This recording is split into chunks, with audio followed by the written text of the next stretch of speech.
Okay, for those that don't know me, I'm Suzanne Paddock, Director of Career Services, and I'm joined here today with three experts who are volunteering their time today. And I'll do a quick introduction. We have Nate Discavage. He is a Talent Acquisition Supervisor at Indian Corp. And then we have next to him Ashley Jones, who's a Recruitment Specialist with ARC Herkimer, and our very own Mary Brewer, who is the Assistant Director of Human Resources here at Herkimer College. And these folks have been in the business for quite some time and have been on the front end recruiting and bringing talent into their companies, as well as some of them helping new hires become acclimated to the workforce at their own companies. So they bring a wealth of knowledge today to today's program. So I want to get started with talking about acclimating to the new work environment. So in today's workforce, there's a lot of diversity, right? And it's not just ethnic, cultural diversity, which we of course have to be mindful of, but it's also, generational. People have different styles, personality types, different ways of communicating. So how would you approach, and we'll start with you, Nate, you're right closest to me. How do you approach working with people who have different communication styles? Yeah, that's a great question. The good news to start off with that is you guys have been doing this your entire educational journey through this point. Group projects that you did in like 3rd, 4th grade started preparing you for this.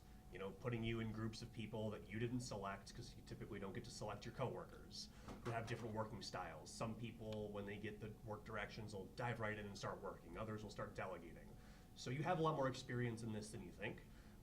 But really when it comes to communicating, just being very clear in your messaging and what it is that you're looking for. If you have questions, ask questions, especially when you're new and getting yourself situated. Even if it's that same question over and over again, because for new hires, we would much rather, give that same answer 3-4 times to make sure you have that information than have you, get taught it once, not fully be clear on it, and then not say anything, and 6 months later, you're not understanding what you're doing in your job because you didn't ask questions at the beginning. So be a sponge, take a lot of information in, and really just ask questions of those around you, and that'll help you acclimate pretty quickly. Great, thanks. We'll go down the line. Ashley, anything that you want to add? Yeah, so don't judge a book by its cover. So with that, as you're entering the workforce, getting to know people new to a company, some people's interactions may be different than others. So have a few interactions with that person. Don't judge right ahead. Some people might be short, direct to the point. Others might like a lot of detail. Some like statistics. So get to know that person, and then as you go in and you interact with them, bring their communication style that they like to them. So change how you're going to present your information to what they're asking for and what they need out of that to make a better understanding. Great point. Yeah, and to kind of piggytail off of what you're saying, some people may like email, some people may like face-to-face, some people may like telephone. You find out those kind of things, and then that's the best way to communicate with someone. Sometimes the people that we're dealing with are going to have a completely different personality than we have. Sometimes you might have to flex. I know I'm a very expressive person, but if I'm dealing with someone who's more quiet and reserved, I have to kind of dial it back a little. And that's something that you could definitely take with you, as a new person, learning different traits from people you're working with. Yeah.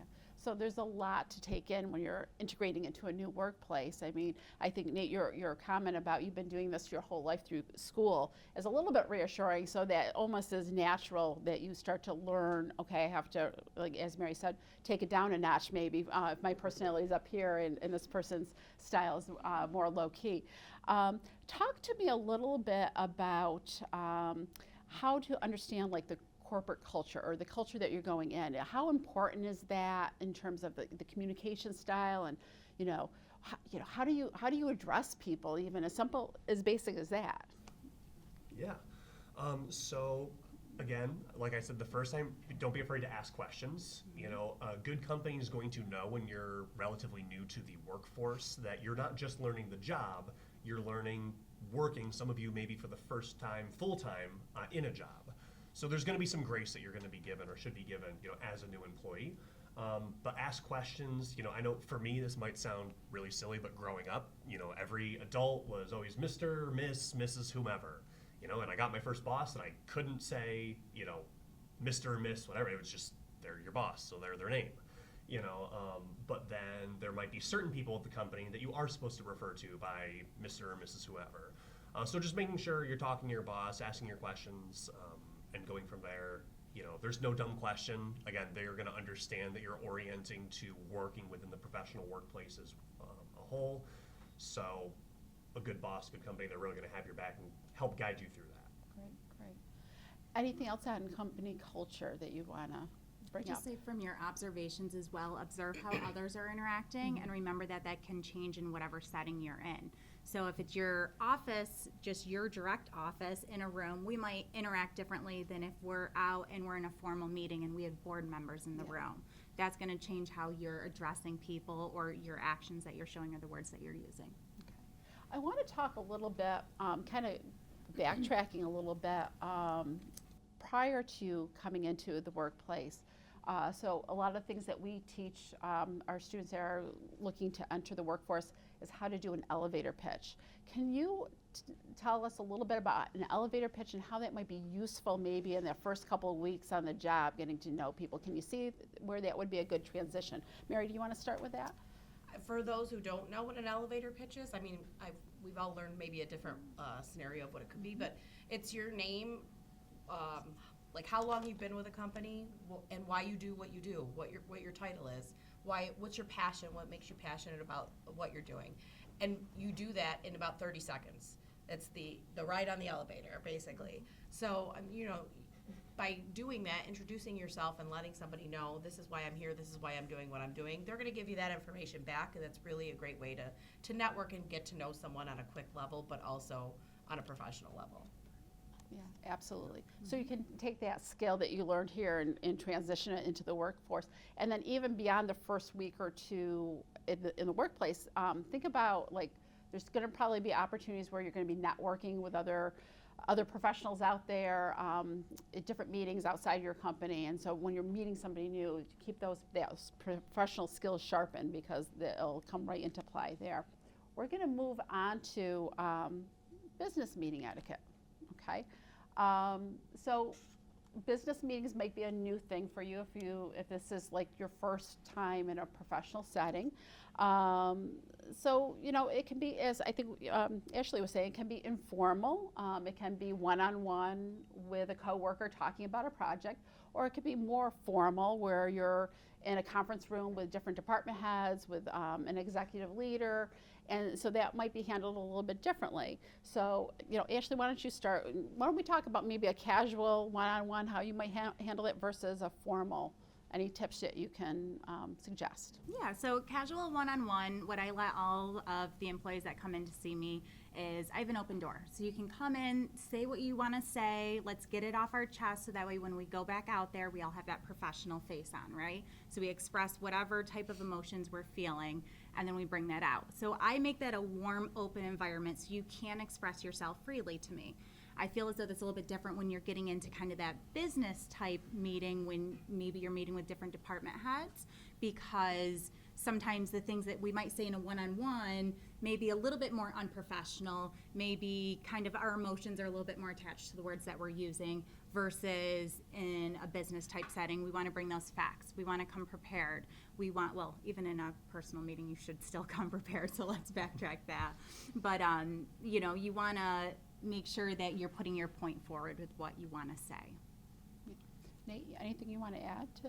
Yeah, I was echoing what Ashley was just saying. Always be prepared for every meeting that you're going into, whether it is a one-on-one with your direct supervisor. If there are things that you want to discuss, jot those down. However you best take notes, have that ready, so you can discuss that with them instead of trying to come up with everything at the moment, in that meeting.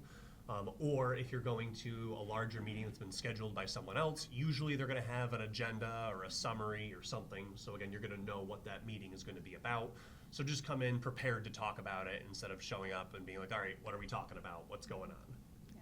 So it's really your opportunity to shine, especially as a new employee. How do you gauge the room, or how do you work on not saying too much, not saying too little? How any thoughts on how to navigate those? Well, a lot of times, someone who's leading the meeting is going to ask for your opinion. They're going to direct questions to you. So, that is a great way to kind of get your thoughts across when you're addressed. You can, speak up. or if they're asking if anyone has questions, make sure that you're, again, like Nate said, asking the questions. Don't be scared to voice your opinion and do it respectfully. I'd say if you do get called on and it's something you agree with, don't just say, yep. Have a yes, I like this because X, Y, or Z, because it shows that you were attentive and went the extra mile. Exactly. So if we have it, if you're, I'm introverted, and let's say I'm not comfortable speaking up in that public way, how do you deal with that? Because again, this might be your one time to show your knowledge base to people that need to know, especially if you're thinking of eventually rising up in the ranks of a company. How can you combat that? Any thoughts on that? So, and my thought would be if it's something where you have a planned meeting ahead and you have certain ideas about something, maybe approaching your supervisor ahead of time saying, hey, I know we have this meeting upcoming on this day. These are kind of some of my thoughts. Can you help me to how I want to express this? Or, can you help segue so I can bring this up? That type of aspect. Yeah, no, I agree. Practice what you want to say too. So if you have an idea you want to get out there, have a clear idea of how you want to present that. Practice makes perfect. Exactly. Pitching ideas, who do you speak with first maybe when you're pitching ideas? Is it in a meeting setting, or do you go to a colleague or supervisor to kind of get that feedback, before you're talking to a larger group to ask those opinions? Let's talk about like the very specifics, like let's drill down in it. I know all of us have been in these situations and meetings, so it's kind of like second nature to us. But for folks that's new to going into like I said, a formal business meeting, is there anything to be mindful of if like when you're going into the room, like especially for your first meeting, like you got this big table, is there any like etiquette about where to sit or how to manage yourself that way? So any thoughts on that? First thought is show up early. Don't show up right when the meeting starts. And maybe even ask, are there assigned seats? Is there, does anyone have a special seat that they sit in? Because sometimes the boss may have assigned seats. So it's always good to know like where everybody sits. And, it just, again, being respectful and being on time in my book is early. So it's just definitely, it's a respect thing. And again, asking ahead of time, I think that's helpful. Bring notes, bring a notebook, be ready to write stuff down, even if it's a meeting where you don't think that you're going to be super involved and active with, because it just shows that you're prepared for whatever may come through. Especially if you have questions ahead of time. Yep. You don't want to forget those questions that you want to ask. It's definitely helpful to have those prepared before you go in. Observe others, and then also be very cognizant of your facial expressions, how you're presenting yourself. It's your nonverbal communication. So everything's being picked up, right? Just this human nature. We pick up everything, we observe everything. So again, being prepared. I like the idea of making sure you have, pad of paper, or you bring your laptop, or whatever that again is appropriate for the work setting.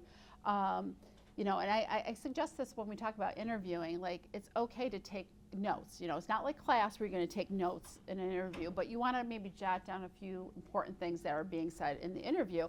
The same thing certainly in a business meeting, because a lot of ideas will be floating around, maybe deadlines, dates, specifics that you need to know, and you're not going to necessarily be able to remember everything. So make sure you are prepared.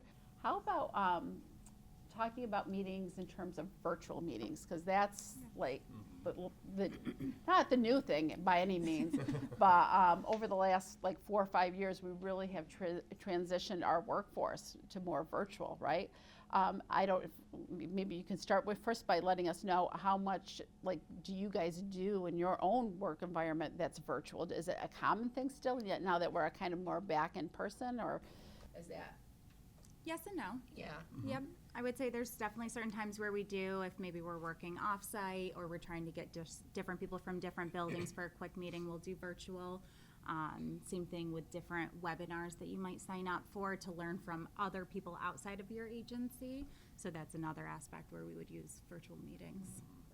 Yeah, I have virtual meetings all the time because it's people that are in different buildings, and then sometimes it's easier to connect, You don't have to worry about leaving your office and making sure time works for everybody. So it's typically an easy way to connect with people outside of your establishment, you know, as well as people internally. I mean, we like to try to meet in person if we can, but people outside of the area or outside of the business, it's a lot easier to meet virtually.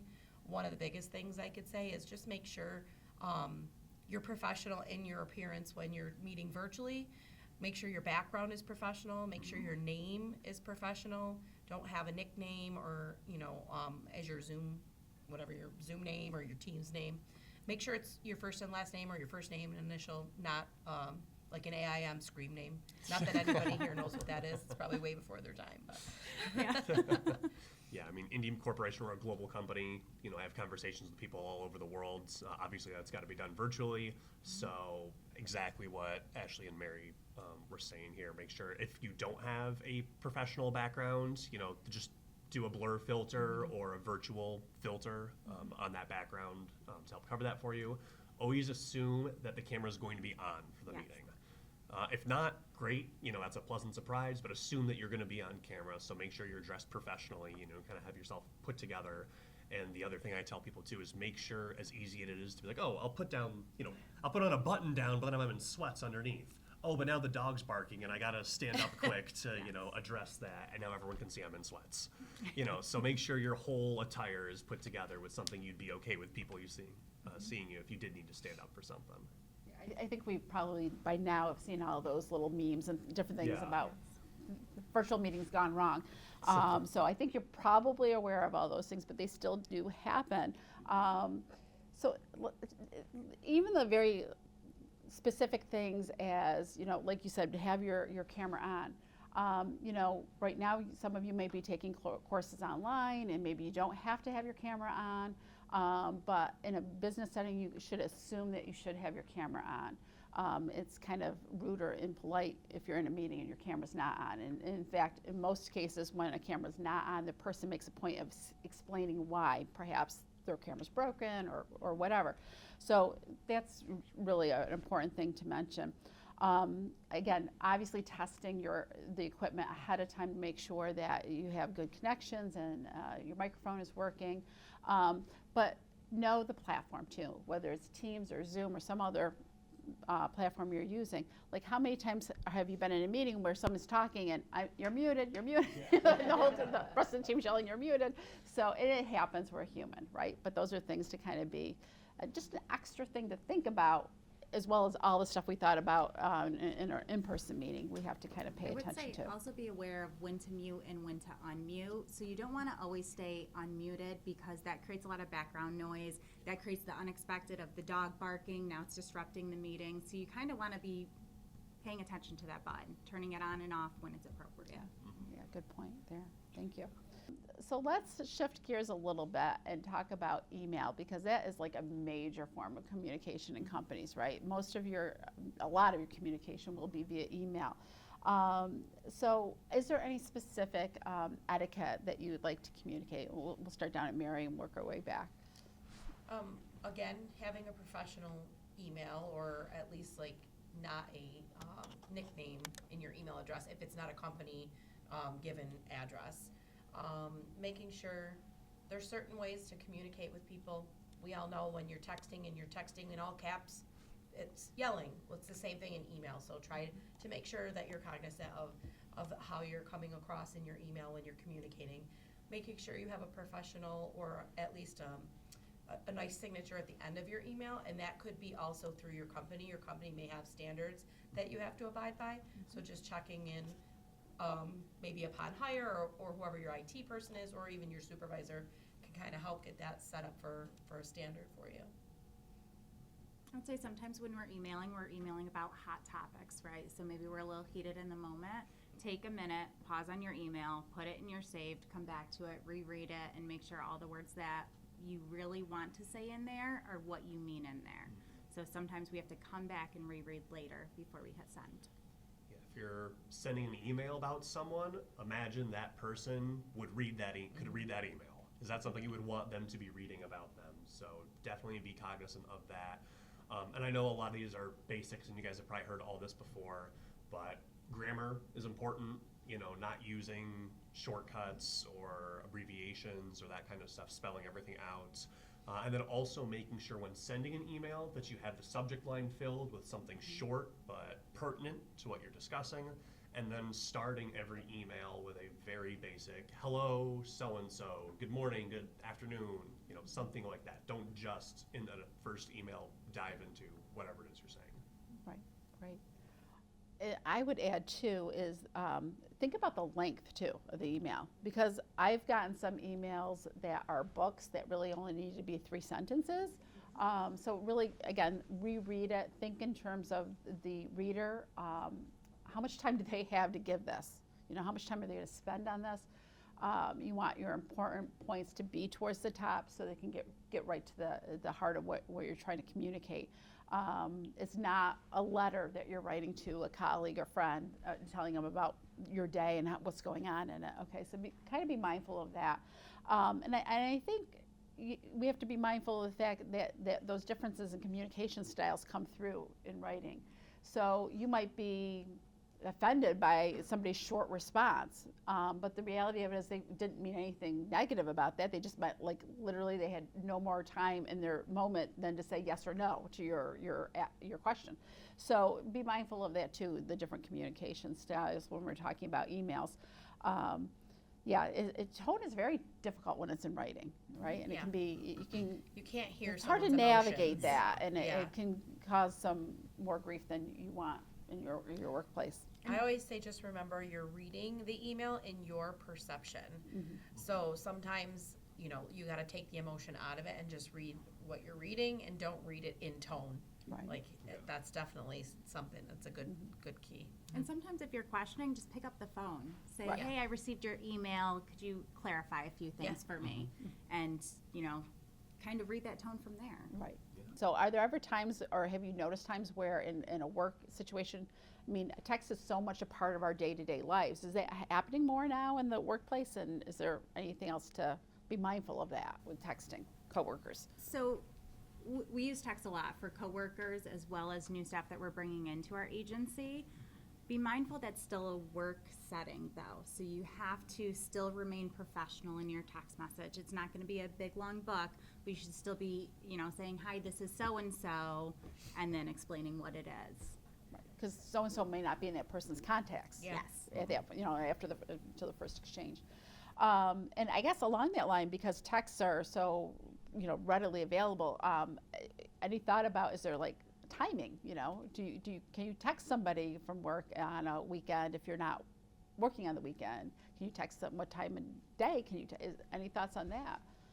As opposed to your family members, there's a difference, right? I try not to bother people on the weekend or late at night or anything. If there's something that's so urgent that I want to make sure I don't forget, I'll make myself a note in my phone so that I can address it during business hours. Unless there's, obviously there's an emergency and I need to call someone to let them know I'm not going to be in the office, or, something comes up. But I really try to let people have their own time. I try not to bother people on, off work hours. In that same way, I'll either email myself, Yep. or sometimes we'll start the text of, no response needed right now, just wanted to let you know X, Y, and Z. Have a great weekend. Yep, it's good. Good information. I think, again, we're so used to, it's part of our normal way of being in the world, is just texting information or grabbing information that way. But there is a transition going into the workplace, because it is more often email-based, but when we're using text, we still have to be mindful. It's not texting our buddy about Friday night. It's work related. Any questions, thoughts about those types of communications? Emails, texting, when to use them, any of that? Yes, Mike? What's a reasonable time to send like a follow-up email? Like, how long should you wait? That's a great question. I would say it depends on the deadline and the urgency. So if you have a project that you were just given and it's a Tuesday and someone said, hey, I need this answer by Friday, then I think after a day, if you reach out on early Tuesday, by like midday Wednesday, would be appropriate to, hey, this is something, I've got a deadline for this, can you please let me know? Versus something that, hey, we've got this project that, I need this done in a month. It's a more longer term project. So maybe giving it a couple of business days, but really using the mindset of business days. I've had sometimes, an email that would go out, someone would email me at like 4:30 p.m. on a Friday when we close at 5, and they'll ask for something. And then I'll get another email 8:30 a.m. on Monday saying, hey, come on, I still need this. And I'm like, it's been 1 hour of work. Right. It hasn't been that long. So just being cognizant of when you're doing that follow-up. But yeah, and try multiple forms of communication. So if you send an email and you're not hearing back, it could be someone that's just really busy. So if you could do a quick phone call and get it situated that way, then that might be an effective means of communication too. Kind of to segue too, Yeah. know your workplace and your environment. So if one specific person isn't answering you and there is that urgency for a deadline, is there someone else in the department, in the organization that can help you reach that deadline if it's something that needs to be done Yeah. by 5 o'clock and, that person is not there? Yeah. Who else can you reach out to? Great point. I also think with that timeline, like Mike was asking about, is there know your company culture? Like, is there an expectation that people respond to emails within 24 hours? Again, business days, and a lot of companies take that out in 24, 48 hours. You should respond to every email. Okay, is that practical? I don't know, but some companies have that expectation. How do you know, you have to judge. How do you know when you're being too pushy? Don't email this person every single day or multiple forms. Like to your point, 4:30 on Friday and then 8:30 on Monday, that's perceived as being a little pushy. So if I get an email and then I get a Teams message and then, it's like, okay, there was a reason why I might not have responded back within a half hour, an hour. And I think in those cases, it's important to, again, we're human beings, pick up the phone. We don't have to just always rely on texting and emails to communicate, or stop by the person's office and have that direct communication, because then you can, and not come off as being too pushy, but still get the information that you're looking for.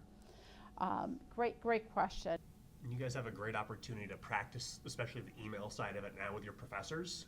When you're emailing them or even other classmates about stuff that's school related, you can take a lot of these kind of practices and thoughts and work that into that as you're going, if you don't already. Yeah, exactly. Yeah, I mean, I've gotten feedback from our faculty here where, I'm receiving emails that are like text messages, they're not full sentences. So again, use these opportunities. It should be a more business-like professional communication with your faculty members. So I want to shift again now and talk about those sometimes challenging conversations that folks will have in companies. So, a majority of companies will use evaluations, employee evaluations, to provide constructive criticism or constructive feedback. We'll say feedback, that's nicer. And it could be, it's different. It could be in a probationary period, 30 day, 60 day, 90 day. It could be an annual, or it could be less formal and more of a one-on-one where, you did something really great, or I could see where this is something where I can improve upon those, maybe quick conversations with a supervisor. So, it's not always easy. And how do you accept that? And so any thoughts on how do you receive that feedback and take it internally and improve yourself and maybe grow with the company? So Nate, do you want to start? So feedback is a gift. And I know it can feel very hard, especially when you're new at a job, but no one is going to go in and be perfect. When you're at 30 days, 60 days, 90 days, you're getting these check-ins from your boss. Hopefully it'll be very positive, because they're going to be really excited to have you there and you're going to be learning a lot. But typically there's going to be hey, you've done really awesome with A, B, and C. For D, let's try doing, a little bit of this or that. It's not a criticism. It's not a personal attack. Every single new hire and every single job is going to get that. Any job you work, you're going to get some feedback that isn't you're a rock star, A+, 100%, even if you are a rock star in your job, and they'll make sure that they're going to, let you know where you're being praised, where you are excelling, but really be open to whatever that is, instead of sometimes I know it can feel difficult where you hear all these great things, but then you hear one negative thing and you're like, oh no, I'm doing terrible, or they hate me. or any of that. Just really go in with an open mind that the reason they're giving you whatever feedback that they are is to help you grow. They wouldn't have hired you if they didn't think you could do the job. You know, you've got the job because they know you can do it. You've proven yourself to them. Now they're trying to upscale you and make you even stronger. Yeah, because think of it this way, if they only had great things to say, how do you grow? Right. So that's definitely, accurate. And just take the personal out of it. No one's waking up going, how can I make this person cry today? They're really trying to give you feedback to help you grow as a professional. And any good boss is going to find something to help, make you better and help. They're going to motivate you and they're going to want you to see it yourself and they want you to want to be better. Take accountability and don't get defensive about it. Just listen to the feedback, process the feedback, and if you're not sure how to do what they're asking, again, ask more questions. Okay, I hear that you want me to do it this way, but how is the best approach for that? Yeah, exactly. And when you're in that evaluation period, it is usually a technique where they don't, we're so used to being graded, right? In college, and I'm shooting for the A, and I want that. But typically, you don't get that A in the first evaluation or even the second because they want to leave room for growth. So it's not necessarily a negative, but they're looking for, okay, well, you've done it this far. We want to push you further and see you grow more with the company. And those again, this might not happen certainly not in the probationary period or maybe in the first year. But start thinking about long-term with your company. Use these opportunities. How can they use these opportunities to have conversations about longevity or moving up? During your performance appraisal period, every company does a performance appraisal. And there's typically goals of what you want to work on. That's a great time, you one-on-one with your supervisor, to express, this is where I see myself. What can I work on to get there? So don't be afraid to even ask that question if that's something that you want to do or where you see yourself going. And be practical about these conversations. If you're in your 6-month check-in, you're meeting with your supervisor, and you're like, all right, I'm ready for a promotion. A lot of times it takes 6 months to learn a job fully, and truly master that. So, be practical about what you're doing. If you're feeling bored, if you're like, hey, this is not enough, you can ask to take on new responsibilities. But just know that doesn't always necessarily come with a new title. That can be something that you can build to. Every company is different. Some people have their roles tiered in different ways. So you go from like a 1 to a 2 to a 3. But really be focused on the responsibility that you have and ways that you can really shine and show yourself by taking on new responsibilities as you grow. I know one of the things that I did as a new employee was I created like a little desktop folder, and I put my wins in that folder. So anytime I did something that I thought was a new responsibility that I took on and I conquered, I'd put it in that folder so that I had some kind of tangible information to talk to my supervisor about when I had my performance review. And that's definitely, you could say I've accomplished this, and this. Here's where I see myself next year, like Ashley said. Make a 5-year plan and talk to your supervisor and have check-ins. It doesn't only have to be annually that you're talking to your supervisor about your growth. Ask them, can we meet? I want to run something by you. Bosses love when you have questions and you ask questions and you clarify and you verify what you mean and what are, you want to know what they're saying, and I want to understand what you're saying and make sure that I'm clear on your directions. So piggybacking off of that, working with your supervisors is a great way to get that feedback and help with growth. But are there other relationships that you can work towards building in a company?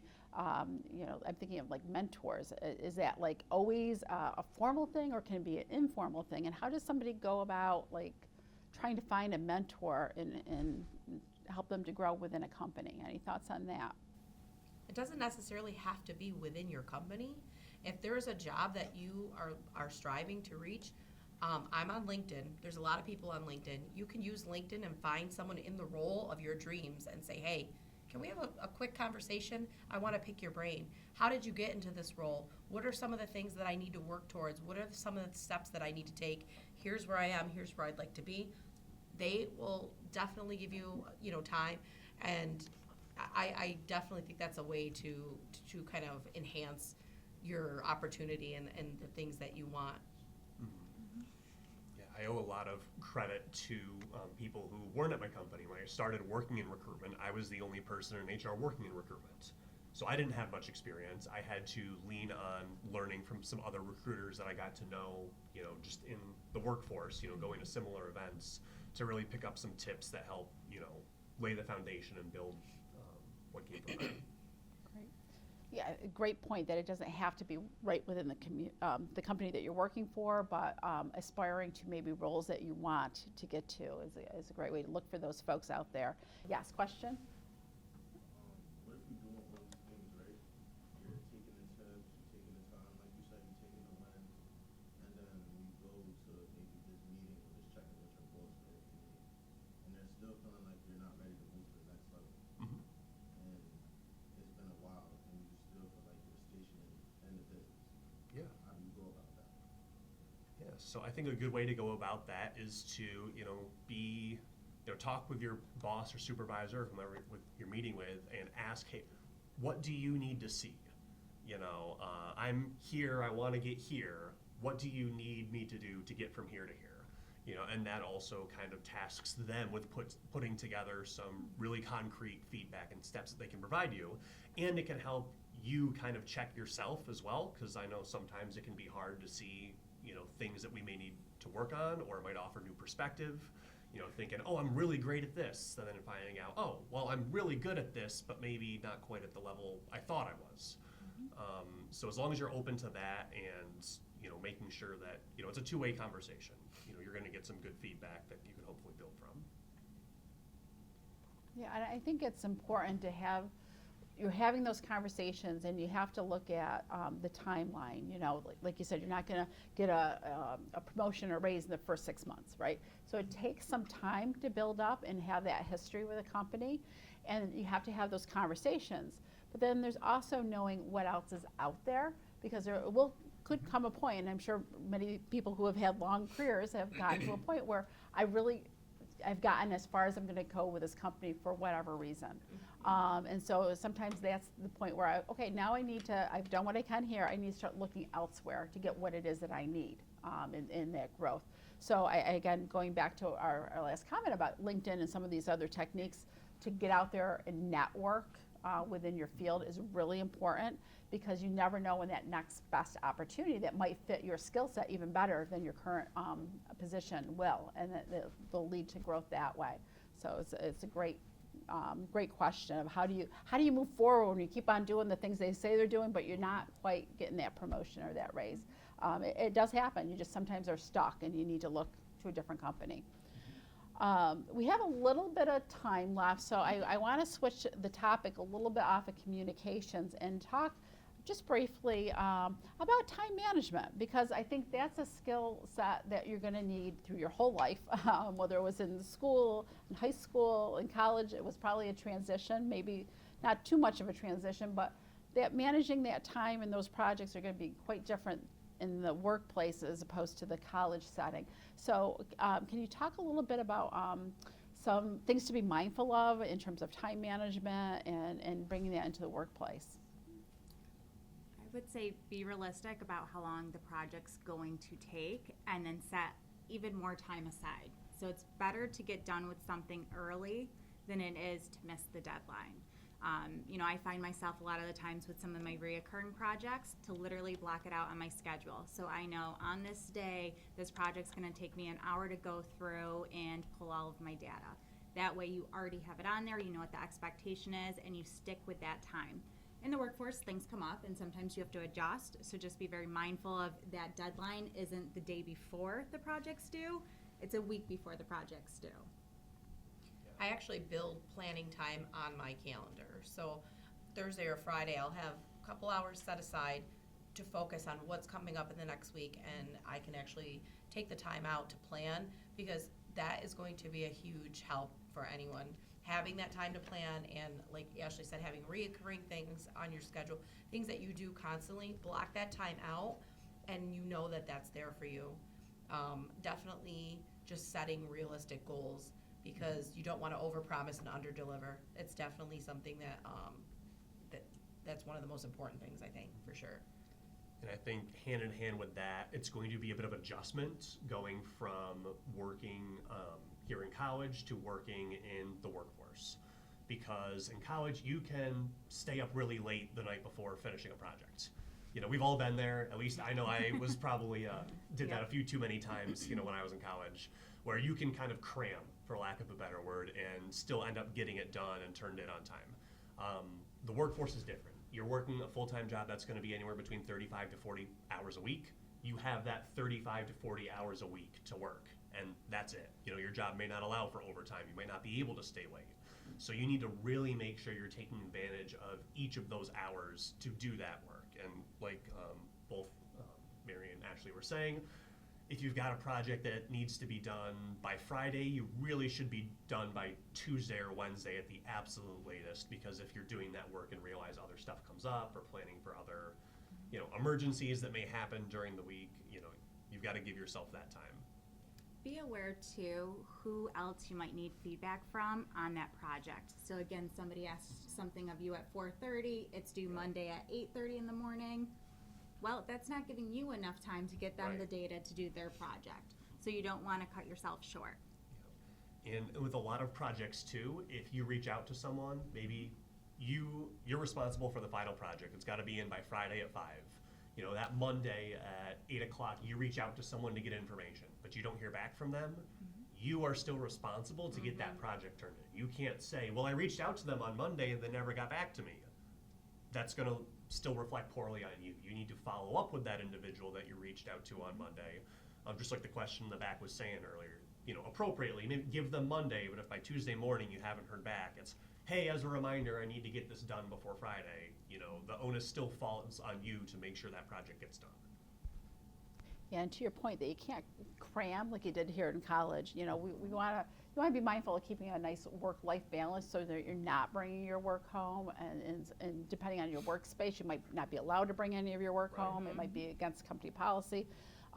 So, you know, that time management is so critical.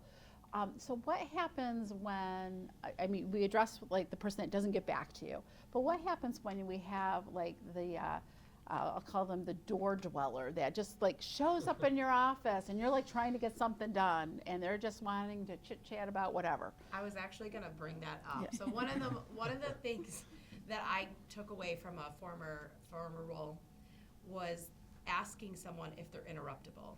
So if you are going to someone's office and you just want to chit chat, great, that's fine. We all have, you know, friends at work. We make friends with our coworkers, but just giving them the respect to say, hey, are you interruptible? And asking them. If they say no, don't take it personally. They may be working on a deadline. They may be working on a project that they have to get done right away. So I even put interruptible time on my calendar, or I'm unavailable. So just if you see that, I use my Outlook calendar a lot, and I hope that other people kind of pay attention to that and are respectful of my time. But just give the courtesy to your coworker and say, do you mind if I pick your brain? And if someone is talking with you and they're talking and talking and talking, it's okay to say, can we table this? I really have to get to this project. I have a deadline.